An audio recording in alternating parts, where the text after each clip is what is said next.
Om Namo Bhagavate Narasimhaya. Namaste Tejase Aviravirbhava Vajranaka Vajradamshtra Karma Sayarantaya Tamo Grasa Grasa Om Swaha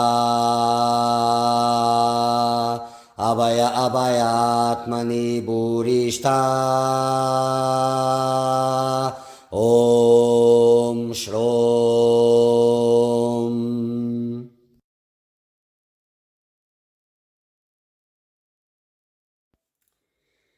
So now let's start with the Essen Gospel of Peace. So since the teachings of Jesus are very simple, I will not make a lot of comments because, well, it is very beautiful, direct. But I will take the opportunity to pass the teachings of reconsecration of spirit and reconsecration of the temple of the body. The removal of all sins from this and past lives, to walk exclusively towards God, serving God according to your sole purpose, which God will direct. Now, like I said previously, there's a lot of comments about this work, if it is from Jesus or not, or whether it's fictional or this and that.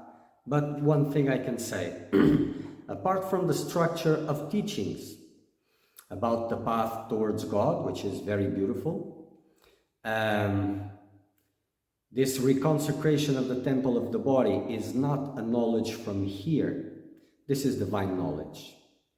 So this is not from here. So, and it has been sitting here all along, unseen, misunderstood. And this is this is something else. And now with the reconsecration of spirit, it becomes the full, complete spiritual rebirth.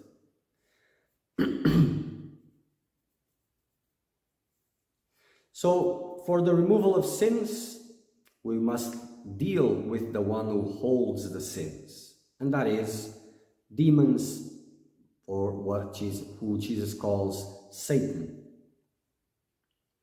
So let's start with the gospel.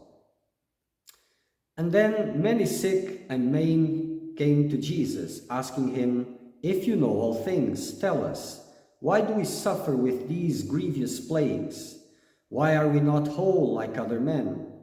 Master, heal us, that we too may be strong and need abide no longer in our misery. We know that you have it in your power to heal all manner of disease. Free us from Satan and from all his great afflictions.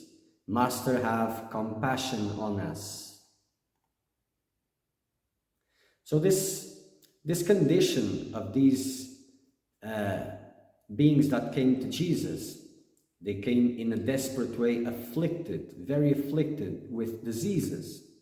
So in a sense, this is a state which is necessary, in a way, to be able to reach deep regret, because the price of sins have come, they have tasted the price of sins, they know what they are, and it is easier for them to reach deep repentance.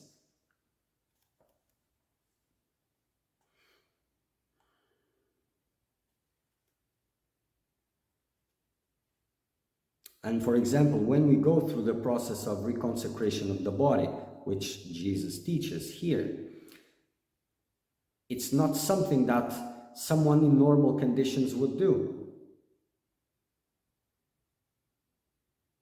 Sometimes you need to taste the price of sins first, so that you become prepared to be able to embrace such an intense spiritual discipline.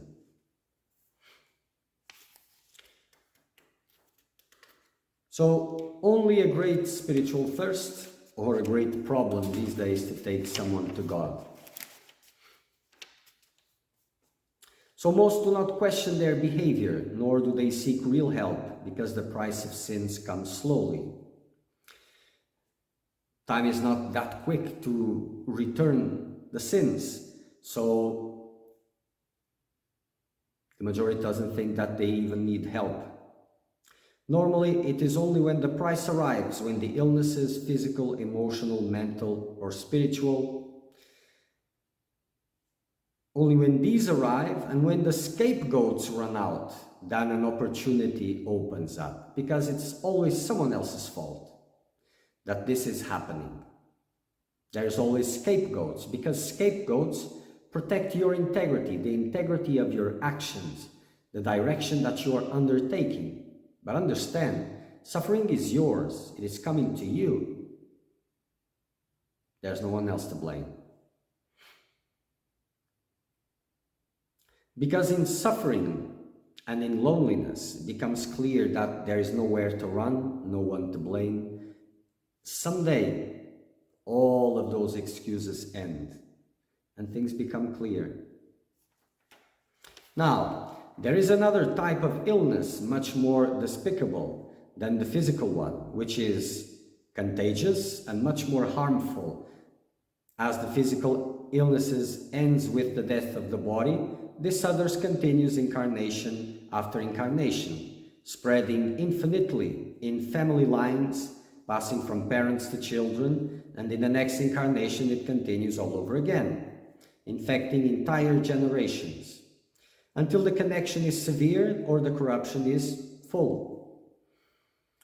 Those who receive it from their parents don't know who started it and may think it has nothing to do with them, but people are kind of linked to the point of being born into the same family, in a strong bond between parents and children, so you don't know who started it. If they are opening a debt to you or paying it. So what this means is when this curse line is formed and demons can move on now to the children and then to the children's children, and the children receives it and thinks that he has no blame in it. It may not be so, because these family lines without demons, doesn't matter, there's a relation between these beings, and many times they have a past together in some form, and this what keeps them binded there. And well, sometimes the son then becomes the father and becomes the daughter, the mother, whatever, and it changes all the time. So in reality, you don't know who started it, how long is that line. And for these beings, like I said, we are like chickens. You know, someone has chickens and eats the eggs and the chickens also, and he breeds the chickens give offspring and grow, and the farmer continues to tend the chickens, generations of chickens after generations in the farmer's possession, because the lifespan of the farmer is much bigger than the lifespan of the chickens. In this case, in relation to the demons, humans are the chickens. Bark, bark. Indirect. So, in short, we have indirect demonic influence. This is the first step, getting closer, which opens the doors to direct influence, because this is a step-by-step takeover. And this happens through etheric implants, a technology that conditions the energetic system with several multiple functions depending on where it is installed. We will talk about this specifically after the Essen Gospel of Peace. I will go through this one by one. And this is technology. So for those who are sensitive, technology cannot be traced, cannot be felt. And today a lot of technology is used for these purposes. And those who are sensitive, who could sense these things, there's nothing to sense. It's like sensing a cell phone or something like that. It's not traceable to these senses. It can be seen for those who have that kind of vision, but it can be observed through the symptoms, and the person will feel if there's any sense of self. The person will feel these hijackings. So everyone has implants, especially if you are on the spiritual journey. And where there are implants, there are demons and there are agendas to get you. Those who are not on the spiritual journey usually do not even feel any symptoms. Well, because they are doing the work of the implants by themselves. So, and they are at a level of density, a low level of that they are dense, so they will not feel these symptoms. No need. Those who are trying to push their vibration higher or that are more sensitive in nature will feel these hijackings, these violent attacks from these devices. Its basic influence, basic function for everyone is to influence behavior and lead to sin. Everything that desecrates the temple of the body and of spirit. So it is there to influence you to sin. It's you have the inner temptation. This will always be there. It is part of the scheme of things. You have your free will, you have temptation, and you have the direction of what you know is right, according to your level of understanding, and that's enough, because as you work in through that which you know already, some more will be available to you. So you have the inner guidance for what is right, and you have the temptation, the voice of access there, and you have your free will. Then implants come, and that which was a soft temptation becomes a strong and sometimes powerful temptation, because it starts slowly, so that you don't really understand what's happening. All these things are very subtle. When you see something big appearing at this level, a lot of things you have missed prior to that. It doesn't go against free will, your free will. It is something on the border, like a gray area there. It will exacerbate your natural inclinations and make it more difficult to resist desires.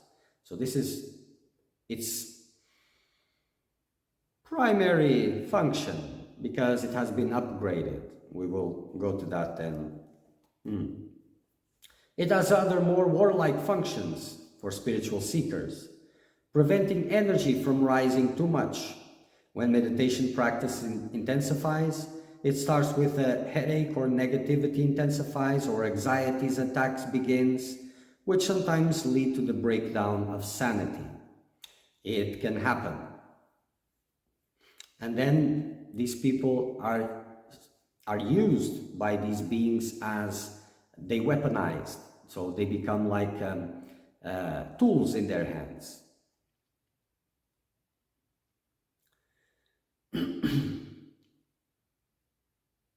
So this is very common, very common. People starting to meditate intensely, then anxiety attacks, and like sometimes it's soft, but other times it's very violent, very violent. Like the person is fine at this moment, and in the next one, it seems like the whole world has collapsed.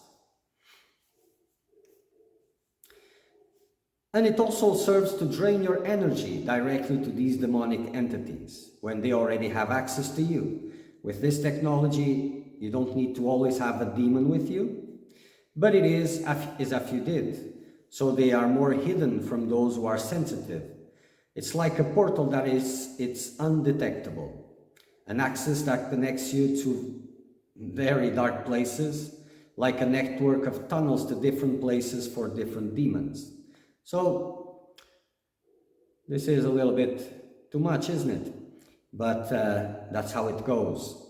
So these devices sometimes, and this is very common in people that are in spirituality, these become portals, points of entry that leads you, that connects you with, how do you call it, with dense places in the astral world, very dark places where souls are suffering and a lot of addictions. It's very ugly.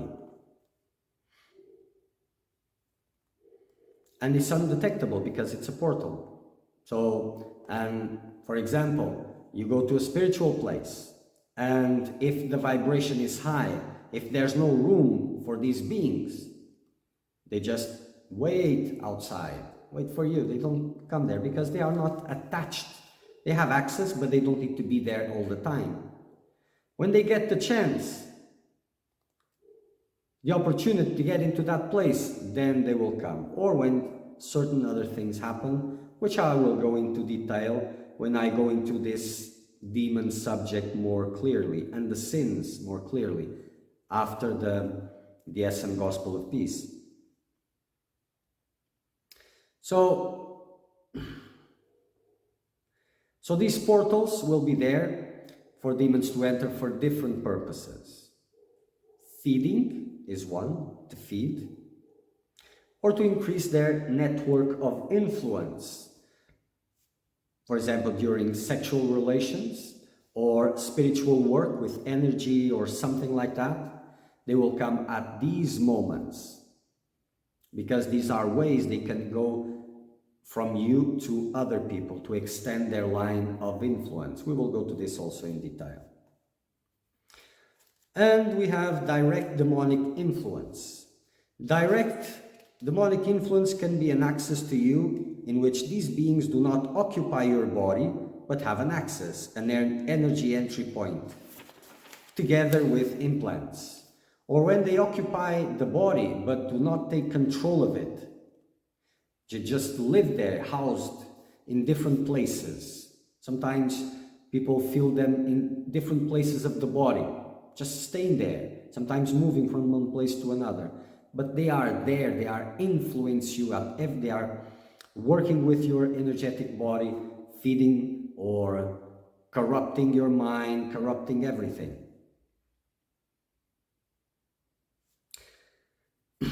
So, and influence you to different degrees, redesigning your path, making it impossible for you to fulfill your soul purpose.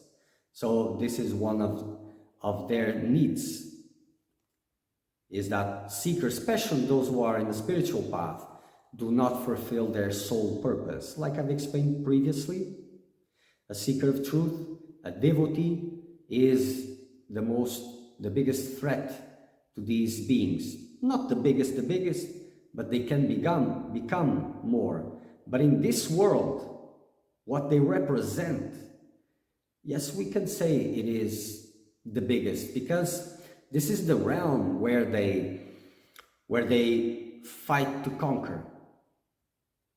And if there's a lot of serious seekers of truth, the collective vibration raises a lot, and more people will be interested. This is a vibration clash at the essence of it.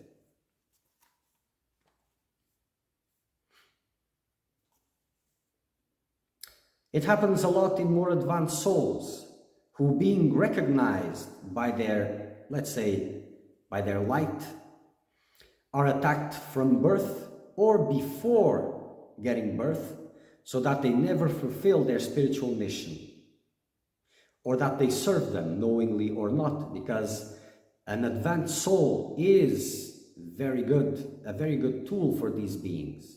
And this happens more often than it should, whatever that means. Advanced souls, corrupted from birth, then they serve these beings because they go to them, they have projection of themselves, they are intelligent, they can speak well, they have knowledge in spirituality, so they serve as a perfect tool.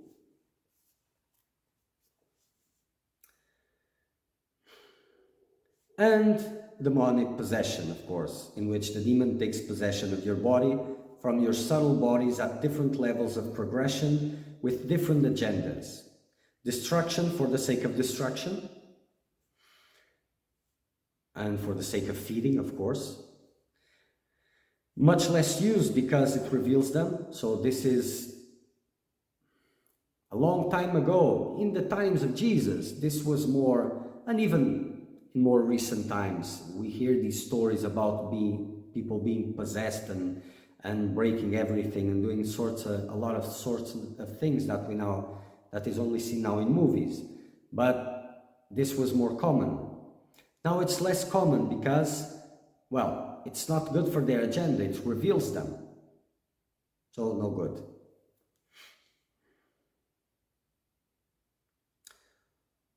Or used for its agenda, which I was speaking previously, in which over time symbiosis between the demon and the person occurs. Or for possession, but that's more rare, like I've explained. So this symbiotic relationship happens through time.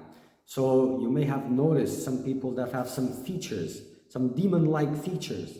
I have noticed. So this happens over time because they are so close together then. And for example, if you have demons with you, you will, and if you know that you do, because some people do know, you will understand that it comes a time where it's very difficult to distinguish what's yours, what's theirs. Because there's an influence and it is close. So this passes from one to the other. And usually it is the parasite that influences the host.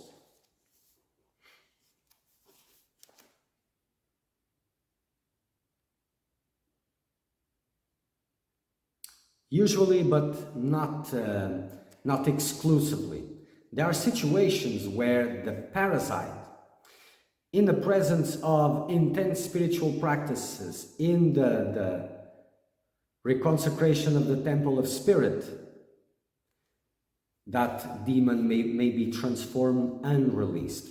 That's not very common, but it can happen. Because you are receiving what he has given to you, and he will be receiving what you are giving to him. So it depends a lot on how that creature came into that state. Because others just run away or get wiped out. But there are some that get liberated from that demonic condition. So let's go back to the gospel. And Jesus answered. But just making a little note here, I will put in the website where the structure for this process will be all complete. There will be the full Essen Gospel of Peace with no interruptions, so that you can read, for example, to have a clear reading of everything without so much interruptions and explanations. And that will make more sense after you listen to this. So Jesus answered, "Happy are you that you hunger for the truth, for I will satisfy you with the bread of wisdom. Happy are you that you knock, for I will open to you the door of life. Happy are you that you would cast off the power of Satan, for I lead you into the kingdom of our mother's angels, where the power of Satan cannot enter." There you go.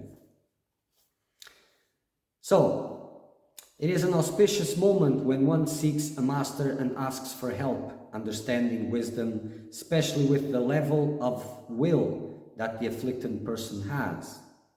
Because the prayer of the afflicted is readily listened by God if there aren't other things involved. But even with other things that make you distant from God, even like that,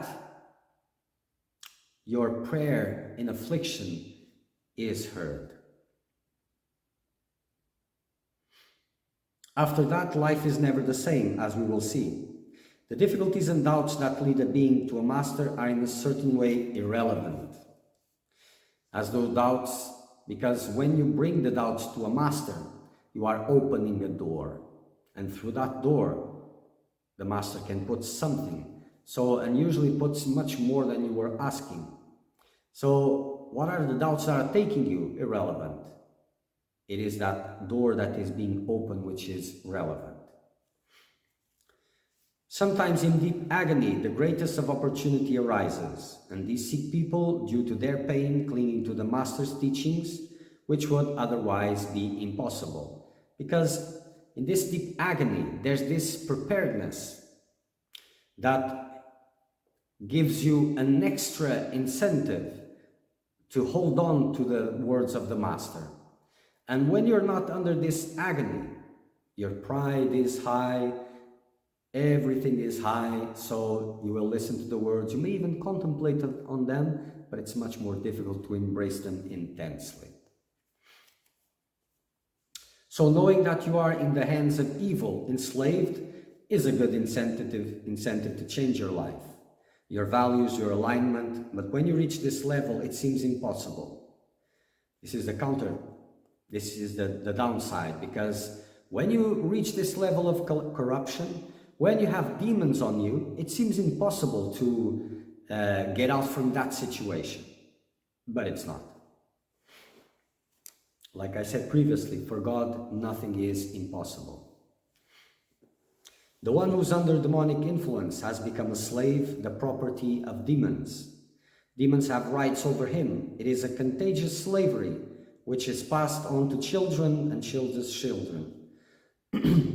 And it doesn't end with the death of the physical body. It continues because it is on the subtle bodies. You will need to break these rights first to cut off the access. So you have to break the rights of the demons. We will talk about this as we move.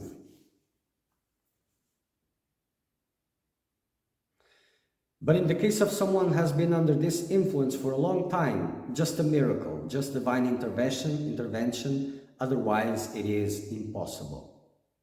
Because for a long time, if you have been under influence, your list of sins will be so high, and offenses, that only a miracle, only a miracle.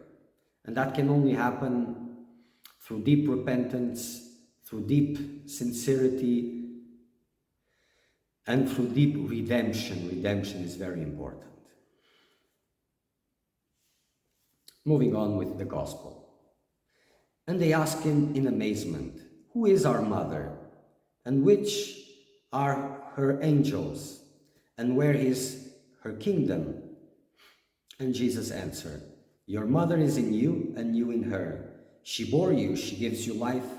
It was he who gave you your body, and to her shall one day give it back again." So Jesus is speaking about the earth as a manifestation of the Divine Mother, which is the expression of the manifestation of God. Divine Mother is God manifested. It is the power of God in action. It is the created universe. Everything is sacred. So whatever you're observing, the world, the body, all of this is Divine Mother.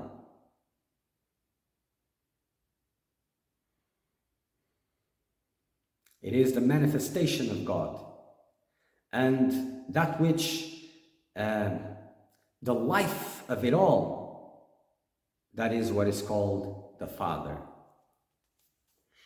So everything is sacred. Everything is the body of Divine Mother.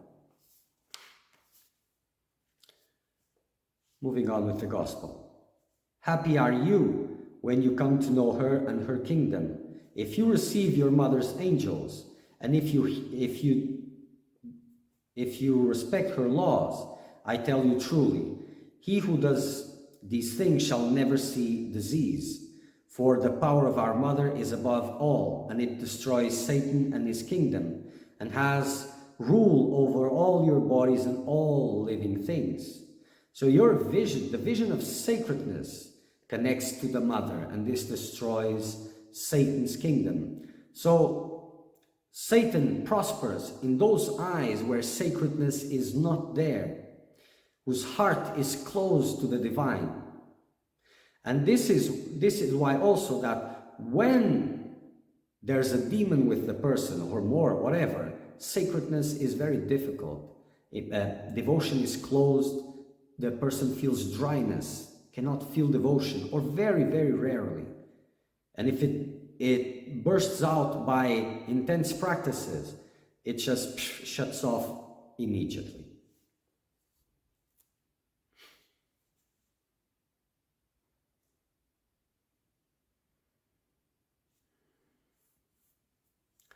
So you will know the Divine Mother and her kingdom, her spiritual existence, which is her real kingdom.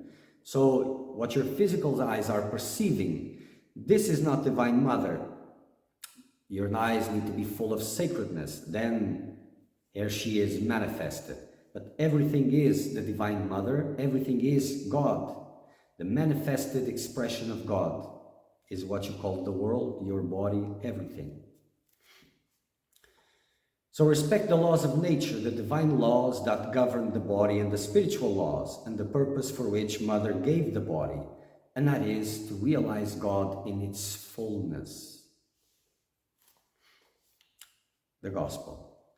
The blood which runs in us is born of the blood of our earthly mother.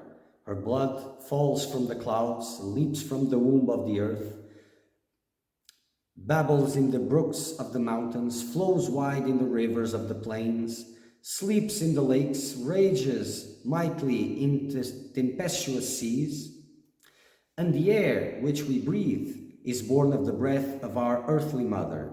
Her breath is azure in the heights of the heavens, soars in the tops of the mountains, and whispers the leaves of the forests, billows over the cornfields, slumbers in the deep valleys, burns hot in the desert. The hardness of our bones is born of the bones of our earthly mother, of the rocks and of the stones. They stand naked to the heavens, on the top of mountains, are as giants that lie sleeping on the sides of the mountains, as idols set in the desert, and are hidden in the deepnesses of the earth. The tenderness of our flesh is born of the flesh of our earthly mother, whose flesh waxes yellow and red in the fruits of the trees and nurture us in the furrows of the fields. Our bowels are born of the bowels of our earthly mother and are hidden from our eyes, like the invisible depths of the earth. The light of our eyes, the hearing of our ears, both are born of the colors and the sounds of our earthly mother, which encloses about as the waves of the sea, a fish, as the eddying air a bird.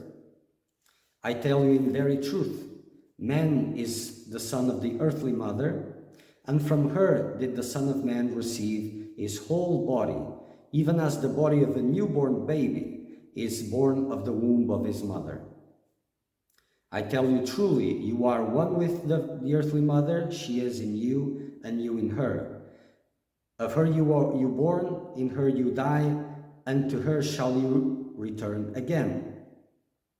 Keep therefore her laws, for none can live long, neither be happy. But he who honors his earthly mother and does her laws, for your breath is her breath, your blood her blood, your bone her bone, your flesh her flesh, your bowels her bowels, your eyes and your ears are her eyes and her ears. Our bodies and the bodies of our parents, all the animals, all that exists in the planet, which is Mother Earth, a manifestation of the Divine Mother. From her, these bodies have come, into her, these bodies will go. So, diving deep like this, it is observing our own divine nature, because it's unavoidable. Okay. Om Namo Bhagavate Narasimhaya. Namaste Aviravirbhava Vajranaka Vajradamshtra Karma Sayarantaya Tamo Grasa Grasa Om Swaha Abhaya Abhaya Atmani Burishta